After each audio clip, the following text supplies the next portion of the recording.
রেসলিংকে বিদায় জানালেন ১৬ বারের চ্যাম্পিয়ন জন সিনা। আর এরই মধ্য দিয়ে দীর্ঘ ২২ বছরের ক্যারিয়ারের ইতি টানলেন তিনি। শনিবার টরন্টোর স্কটিয়া ব্যাংক অ্যারেনায় WWE এর মানি ইন দ্য ব্যাংকে অবসরের ঘোষণা দিয়েছেন ৪৭ বছর বয়সী এই রেসলার।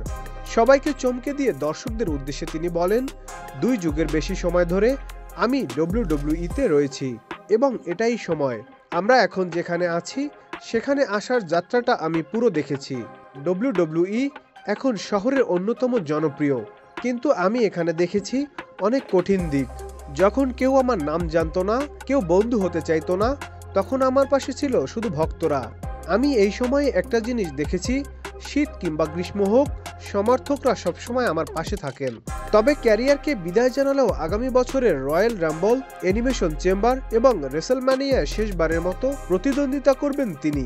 ২৫০টিরও বেশি ডিজাইন অপশন নিয়ে ওয়ালটন স্মার্ট ফ্রিজ, বোঝে আপনার প্রয়োজন।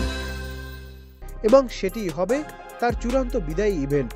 ২০০২ সালে রেসলিংয়ে আত্মপ্রকাশ ঘটে জন সিনার। এরপর দ্রুত ভক্তদের কাছে তুমুল জনপ্রিয় হয়ে ওঠেন তিনি। তবে বয়স বাড়ার সঙ্গে সঙ্গে তিনি রেসলিং ছেড়ে দিয়ে অভিনয়ের দিকে নজর দেন। ২০১৮ সাল থেকে তিনি পার্ট টাইম অভিনেতা হিসেবে কাজ করেন। ডোয়েন জনসনকে দেখেই তিনি অভিনয় জগতে পা দেন। তবে রেসলিং থেকে কখনোই লম্বা সময়ের জন্য বিরতি নেননি।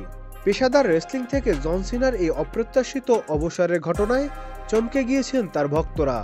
জন সিনা রেসলিংয়ে যা দিয়েছেন তাতে তার শেষটা স্বপ্নের মতোই হোক, এমনটাই চেয়েছিলেন তার ভক্ত সমর্থকরা। Nadim Hasan, channel I.